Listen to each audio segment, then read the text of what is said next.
Si on ne trouve pas d'autres récipients, on les purifiera de toutes les impuretés apparentes avec de l'eau, que l'on sache que cela soit sale ou non. Voilà, donc que les récipients soient sales ou pas, on les lave quand même. Pourquoi? Parce que ces objets-là, ces récipients-là appartiennent aux gens du livre. Voilà, donc quelque part, ils sont sales de par le fait qu'ils appartiennent aux gens du livre.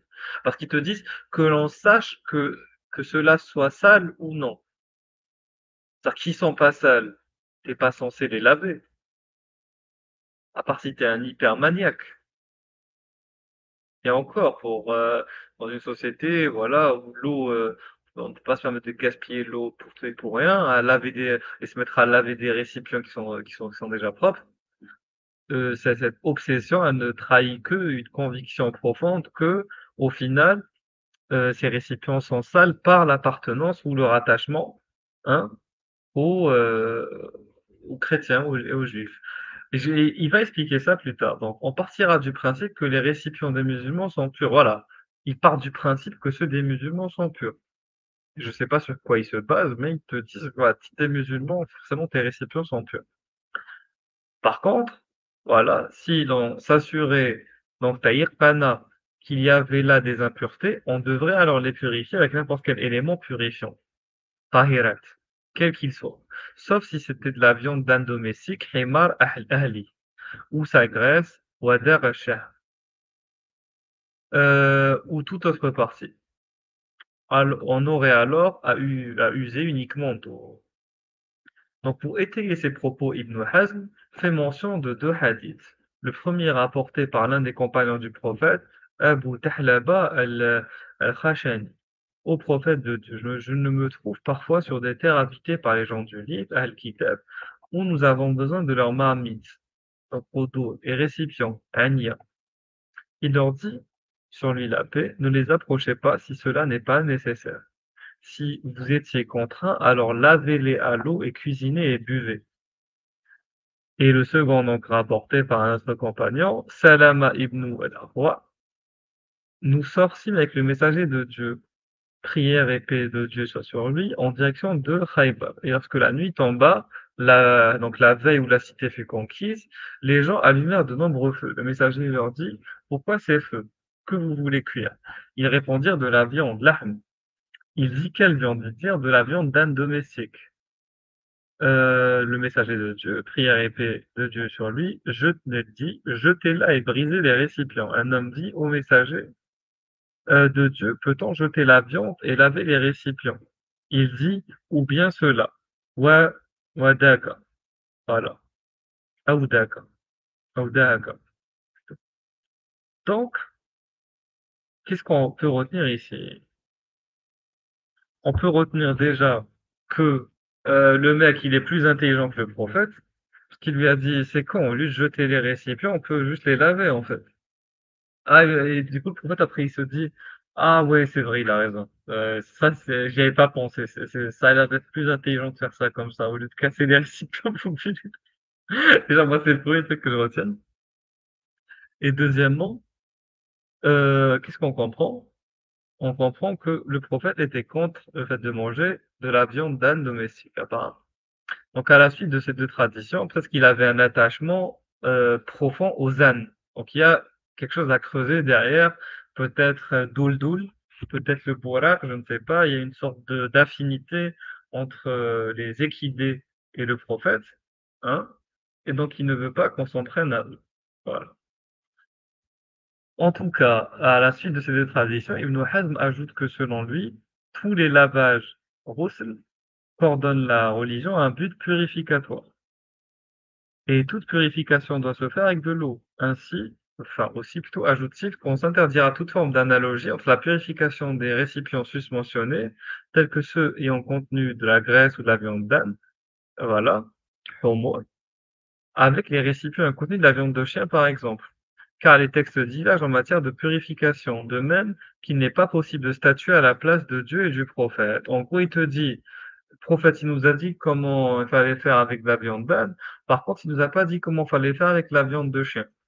Voilà. Donc, on n'a pas le droit de faire une analogie. Voilà. Donc forcément, il faut laver avec de l'eau.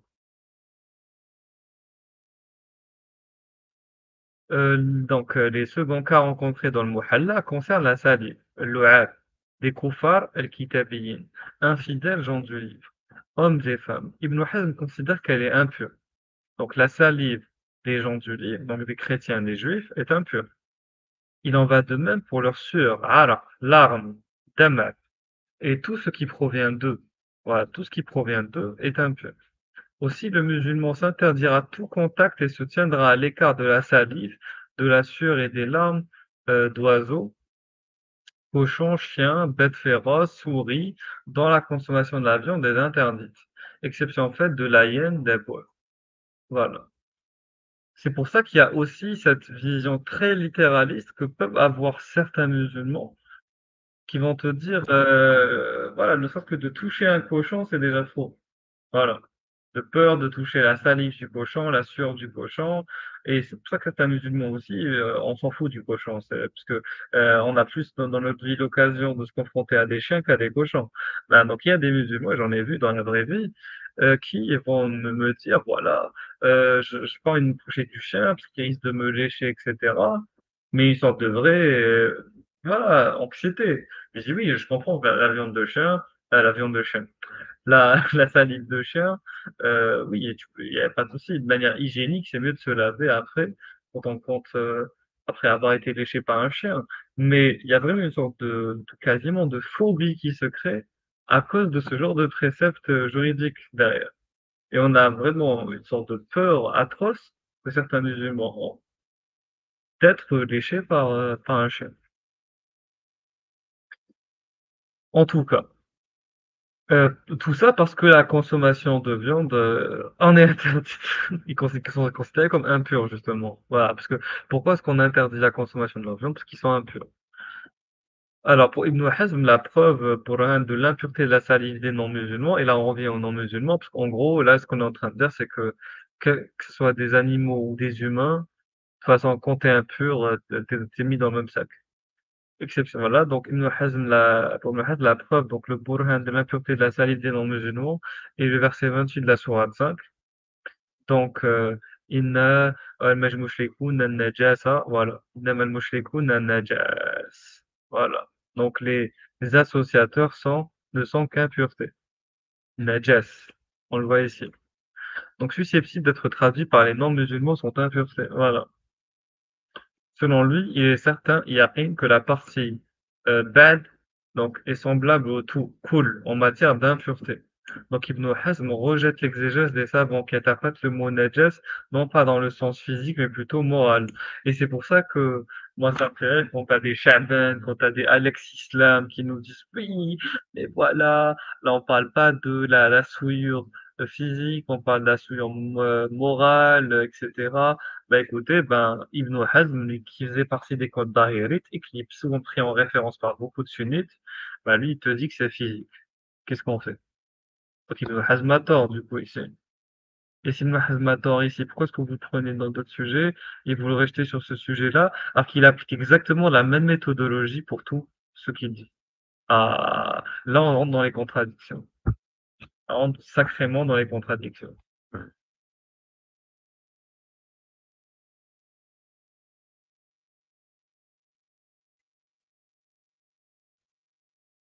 Salut, Ayman. Oui, oui, Ibn Hazm, c'est un Zahirite. Après qu'il soit extrême ou pas, en soi, tu vois ce que je veux dire? Moi, je pense que toutes les écoles sont extrêmes sur certains avis. En fait, on peut toujours trouver des avis extrêmes chez toutes les écoles, soit les Hanbalites, les Malikites, même il y a des Hanafites qui peuvent avoir des avis extrêmes sur certains sujets. Mais, mais c'est une approche, c'est une méthode qu'il a, qui jusqu'à maintenant n'a pas été clairement dénoncée, réfutée, rejetée par les savants sunnites notamment. Voilà, moi ce qui me dérange, c'est le double discours. C'est d'un côté, on va te dire Ibn Hazm, on le prend comme ref voilà, pour certains sujets, et sur d'autres, on va oublier ce qu'il a dit, on va enfin mettre sous le tapis ce qu'il a pu dire. Ben moi, je suis le genre de mec qui vient et qui dit, regardez ce que les savants ont voulu mettre sous le tapis. Voilà. On laissera rien sous le tapis. Le tapis doit être nettoyé de fond en comble. C'est vraiment cette mentalité-là que je m'inscris personnellement. Bon, je continue. Ce qui se passe, c'est que donc par conséquent, il te dit que c'est pas une souillure, morale, mais c'est physique. Donc il oppose ce verset 2 secondes.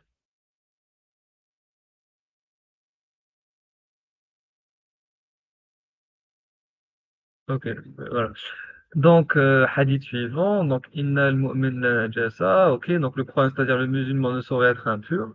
Notre docte s'étonne devant les savants qui considèrent les non-musulmans comme purs, donc tahiroun, physiquement, mais par contre qui tiennent le sperme mani pour impur, alors qu'il n'existe aucun texte nos faisant mention de l'impureté de cette substance. Et voilà, ça c'est intéressant pour le coup. Donc, on te dit, mais en fait, c'est normal qu'il s'étonne de ça. Il te dit, c'est bizarre qu'on considère les non-musulmans comme purs. Là, il parle des autres savants sunnites, les malikites, les hanafites, les shafi'ites et les hanbalites. Mais ils vont te dire, quand on parle de pur, c'est physiquement, tahiroun, mais par contre, le sperme, c'est impur. Alors que il n'y a aucun texte, hein, qui fasse mention, selon lui en tout cas, de l'impureté du sperme. Donc bizarre.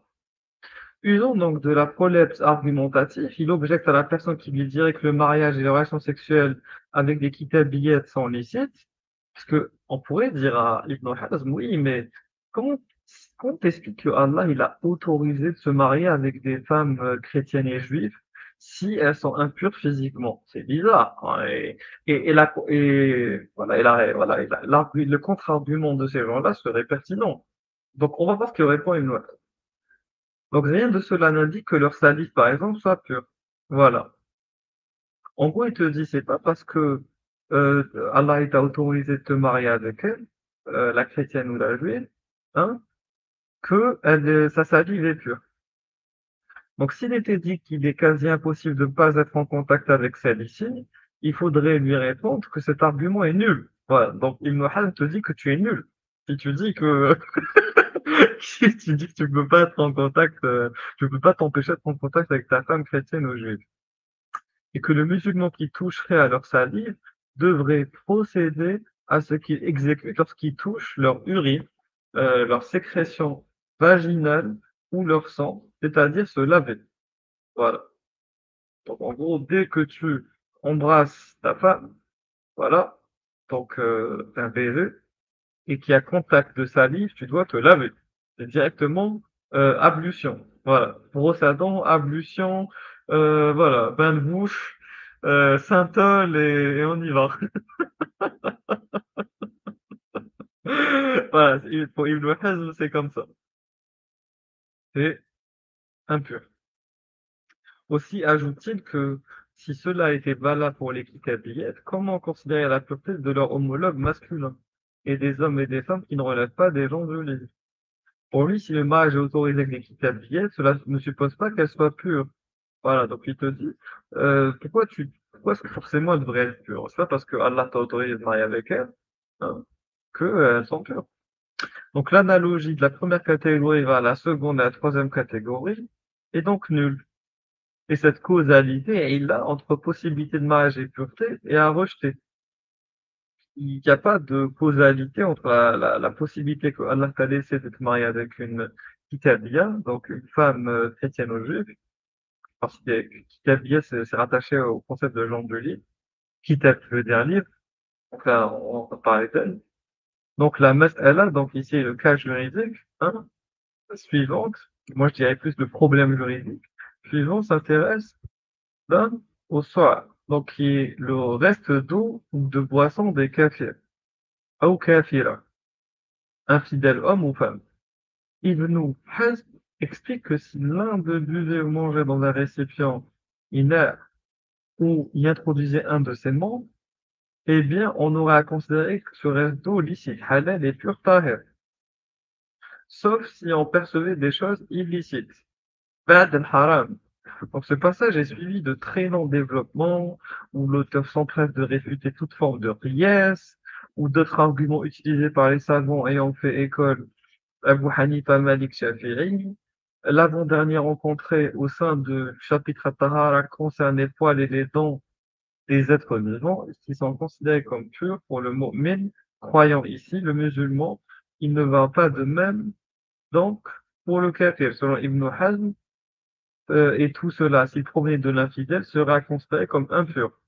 Une fois de plus, pour argumenter, notre auteur s'appuie sur le verset 28 de la sourate 5, ainsi que sur le hadith Al-Mu'min, euh, la yanjas. Voilà. Donc, le croyant ne saurait être impur. Al-Mu'min, la yanjas. Donc, c'est hyper intéressant de revenir, de revenir sur ces notions-là.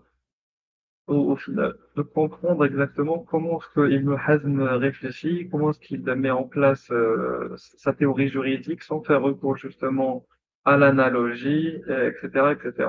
Voilà. C'est très, très intéressant de constater ça. Donc, je continue. Il ajoute que si tout elle coule et est impur, donc la partie est aussi, avant de conclure, le tout n'est rien d'autre que la somme des parties. Voilà, tout simplement. Tout simplement.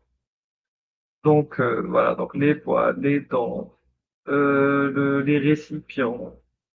Donc, si, voilà, ils ont été touchés par les gens du livre, c'est un peu. Donc, la cinquième et la dernière mas'ala, c'est intéressant aux non-musulmans, concerne la question du vomi, du qaïa. Pour Ibn Hazm, que celui-ci provient d'un musulman ou non, on devra le considérer comme haram illicite, la comprendre ici comme impur, et donc s'en tenir éloigné, toujours dans une logique littéraliste. Il s'appuie pour donner pour ça ses propos sur le hadith suivant. Celui qui reprend un cadeau qu'il a offert est semblable à la personne qui ravalerait ou retournerait à son vomi.